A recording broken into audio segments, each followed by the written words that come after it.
Hi, you're listening to the Fantasy Football Edge. Let's start again. That's never happened before.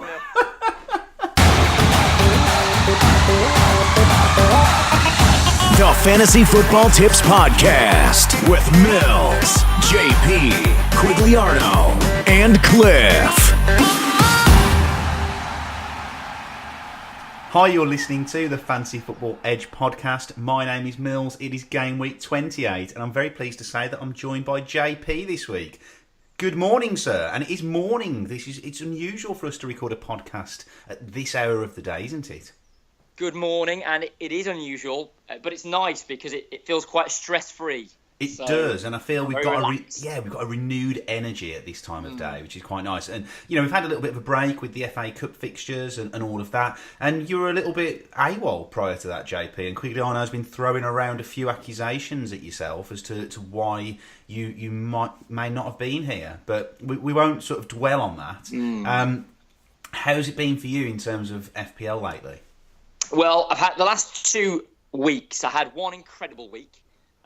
In which I put Ramsey into my side when he got a hat-trick against Everton, which was potentially a bit lucky, if I'm being honest, but I took it. And then followed by a really poor week when I didn't captain Aguero. And I think it was one of those weeks, wasn't it, where you either captained Aguero and had a great week, or you didn't captain Aguero and you had a bad week because everyone else got so many points from that. So good and bad at the moment, Millsy. Do you have Aguero in your side?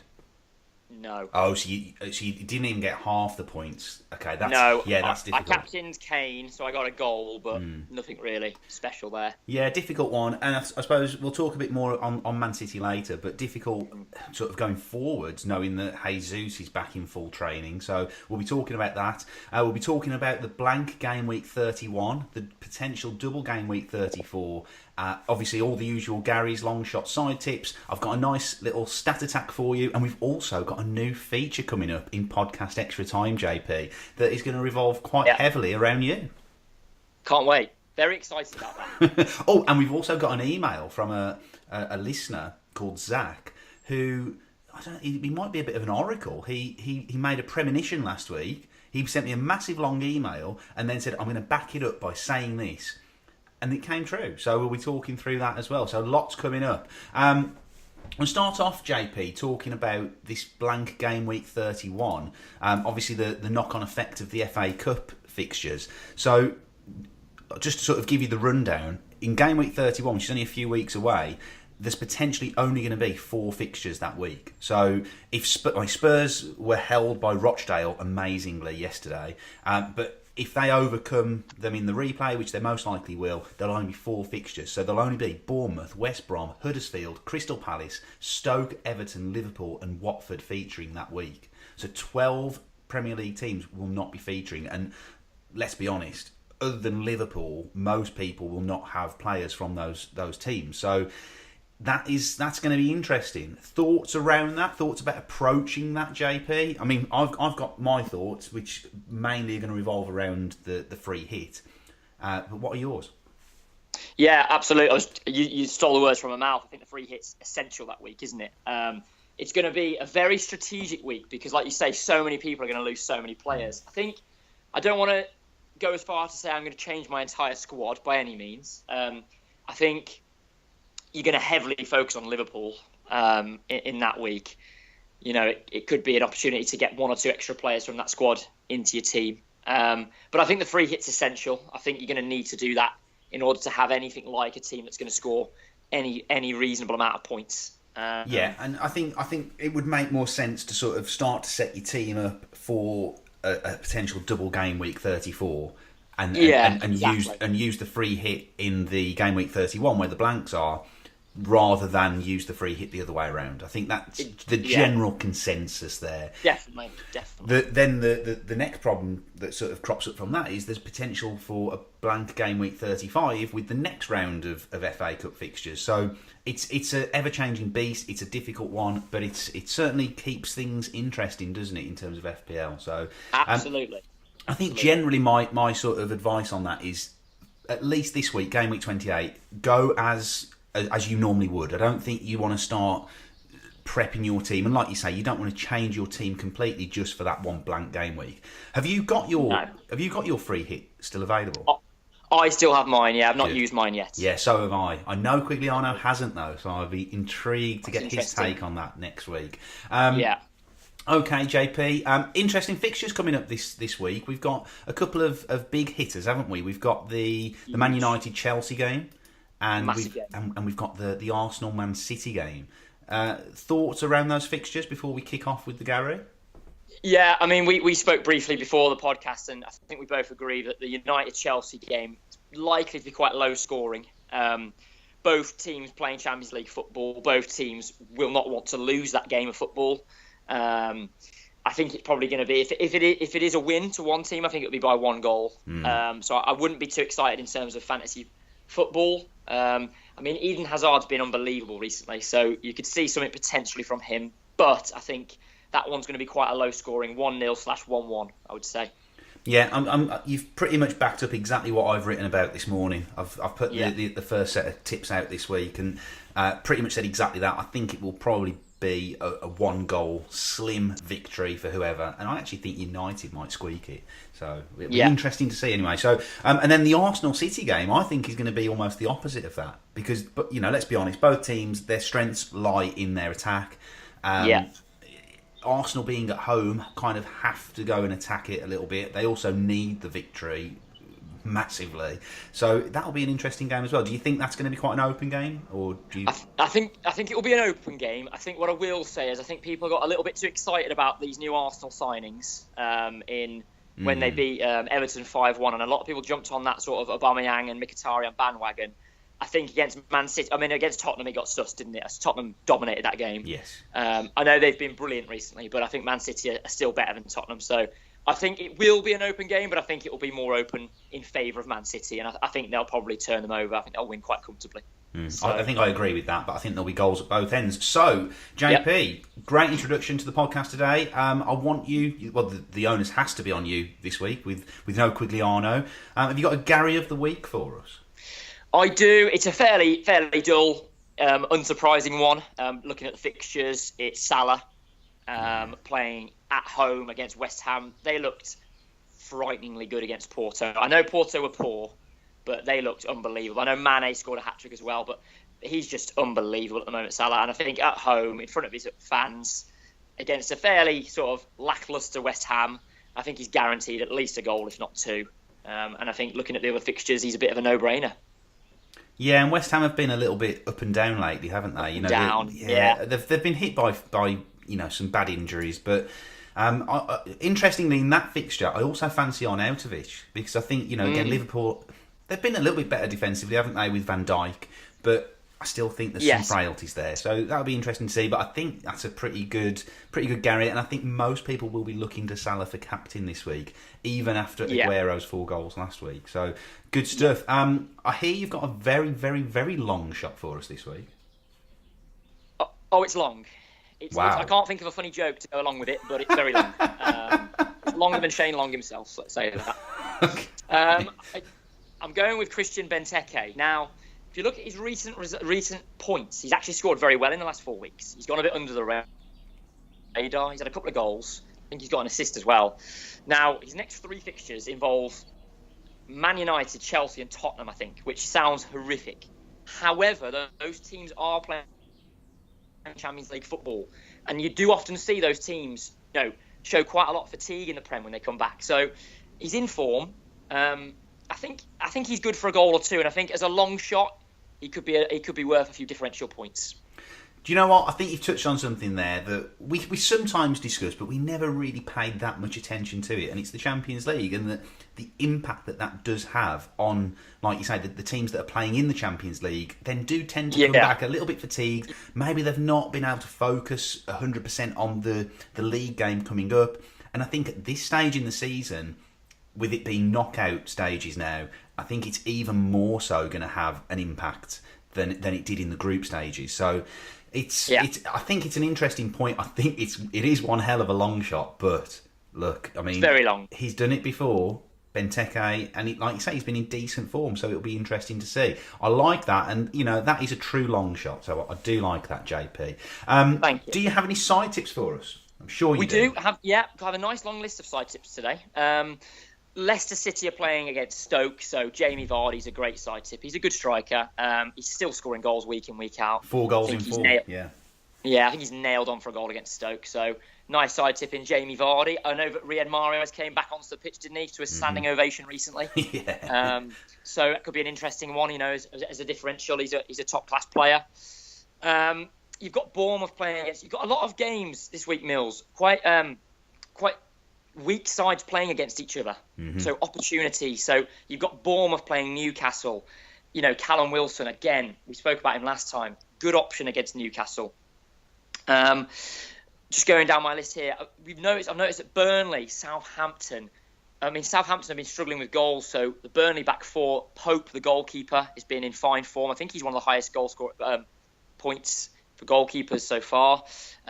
Any defensive players from Burnley is a good shout for a clean sheet. I know I touched on Salah for my Gary of the week, but again, you could go in Firmino, you could go Mane. You've got good options around Salah against a West Ham side. I think they're going to turn them over, to be honest. I mentioned this player week in, week out. I'm going to say it again. Richarlison and Doucouré. I can't get over them. They're cheap. They're playing Everton at home. They're a very up and down side. One week they do well. They beat Chelsea 4-1. The next week they lose 2-0. I think it's their turn to win again at home against Everton. So why not put a little bet on there with Doucouré at 5.4 million, I might add. So peanuts. And then you've got your tough fixtures to call, so it's difficult to give side tips there. But, Hazard's been world-class recently, so I think he's an option against United. I know, obviously, we've said Arsenal playing Man City. We think that's going to be an interesting, high-scoring game, so you've still got a lot of side tip options there. You could go Mkhitaryan and Aubameyang, but I would lean towards the Man City midfield in Sterling, De Bruyne, Sané, that sort of option. Sané's injured, JP. Apologies. There we go. I'm looking forward to this. Yeah. I'm looking forward to this new feature. It's a small one. My bad. Yeah. Sterling was what I was thinking in my mind. And was that the last one as well? Did you end on a downer? No. I'm going to add in one more. Just quickly scroll down the list. Here we go. Stalling. Yeah, got no one. Yeah. Wow. Okay, so you ended on a real negative there. But anyway, that was a good set of side tips, JP. Thank you for that. I'll let you get your composure during this short break, and we'll be back in a second with Stat Attack. The Fantasy Football Edge Podcast. 90% drivel, 9% ego, and 1% tips. Okay, JP, we're back. Are you recovered after that little Sané slip? A little hiccup. Okay, it was. Anyway, going to come in with Stat Attack first. It's not a very exciting one this week, but I think it's one that potentially could help a few managers. And it's Huddersfield have failed to score in 10 of their last 12 away games. That's astonishing. That's crazy. I do love this Stat Attack for this type of stat. That, 10 games they failed to score, and they go to West Brom this week. So West Brom, who are bottom of the table, not many people have got their defenders anymore, or even goalkeeper. I think that's a decent shout. I really do. That's a great shout. So that's it. Stat Attack done. Like it. Very good. Nice and simple. Right. Yeah, there you go. Right. It brings us on to this email that I had from a young man called Zach. I don't know if he's young actually. He could be very old. But he put. Hi Mills, the following players I think they will perform in the next 12 weeks. I am paraphrasing this, by the way, because it wasn't written in the best of English. Anyway, he put Salah must have, Deulofeu a long shot, Hazard long shot, it could be your winner captain, Bernardo Silva long shot could be the winner, Aguero must have captain, he wants to captain everyone I think, Vardy long shot, it could be a winner captain in next few games, Alonso long shot. For me, must have to catch up with people at the top. As per Quetta, he said the same. He said you've got to have a Burnley defender. You've got to have at least one Southampton defender. And then he's put, and this is the interesting bit, he's put Chelsea will come back. I think the points are on Chelsea. From next game against West Brom. Hazard will be my captain this week with at least 24 points to prove I am correct. And that was the bit that I thought was really interesting, JP. He's very, he's given us all these tips here, and then he's gone out and said, Hazard will be my captain this week, and he'll get at least 24 points. I think he actually would have got 32 points as captain. So he was correct.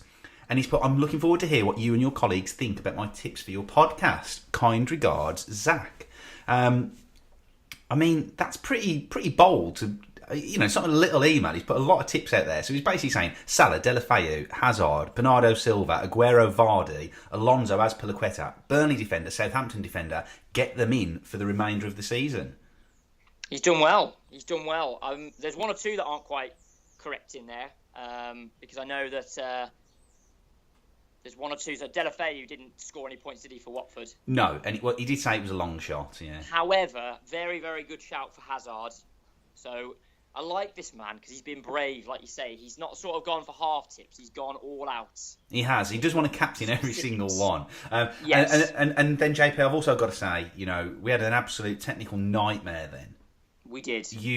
I was halfway through that email, and your internet connection just destroyed us, didn't it? It literally annihilated us in our steps. It did. So I think we need to invest in a better digital infrastructure for you, perhaps. We do. But with that being said, JP, we're going to finish off the standard pod with Steal or No Deal, and then we're going to go into Podcast Extra Time, where I'm going to bring in this brand new feature, which is called Ask JP.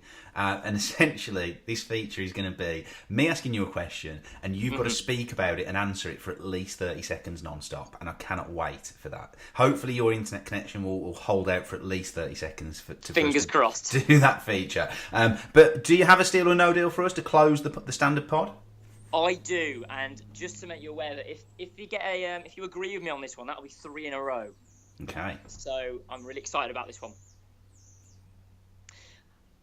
Thought I was going to get a mention there. Never mind. No, go. So, I'll give you the praise next week if this one thanks, comes in for a hat trick. It's okay. So I'm going for Jordan Ayew. All right. Swansea are massively on the up at the moment. They've been playing some fantastic football. Jordan Ayew is on a grand total of 88 points. He costs 5.4 million, which is peanuts for a striker. He's good enough to be a striker that you put in order to get other strikers in. He looks fantastic. He's scored, I believe, 3 goals in his last 4 games or 5 games possibly. He's looking very, very good. He's their best player by far. And I think at that price, in order to get other strikers in, I think he's a steal. Wow. It is a bold shout. You are right. 5.4 million at that for that type of return is pretty decent. Where you're not right, JP, is the goals that he scored. He's actually scored 2 goals in his last 5 games. Okay, not really. Okay. But that being said, he's been fairly consistent over the last sort of 10 game weeks or so, sort of averaging 1 goal every couple of games on the whole. I'm going to give you that. I think that's a decent shout. He's got a 13.6 percentage of teams selected by, so he's not a massive differential, but he's still going to give you a decent amount of differential. But at 5.4 million, it's what you can do elsewhere, I think, is the key there. Absolutely. So I'm going to give you that, JP. I'm all over a £5.4 million striker. I think that's a good way to end the standard podcast. If you do want to listen to the podcast Extra Time, we're going there right now, and we are going to be bringing in this brand new feature called Ask JP, as well as talking about our captain picks and just speaking a little bit more candidly. And if you do want to join us there, make sure you're a member of fantasyfootballedge.co.uk. So head on over to the website, get yourself signed up. It's going to cost you a tenner for full 12 months access, and you get more of this insane drivel that we've been talking so far. So with that being said, if we don't see you in Podcast Extra Time, we will see you next week, but we hope to see you on the other side of this jingle. This is a warning. We're going deep into Extra Time with Fantasy Football Edge.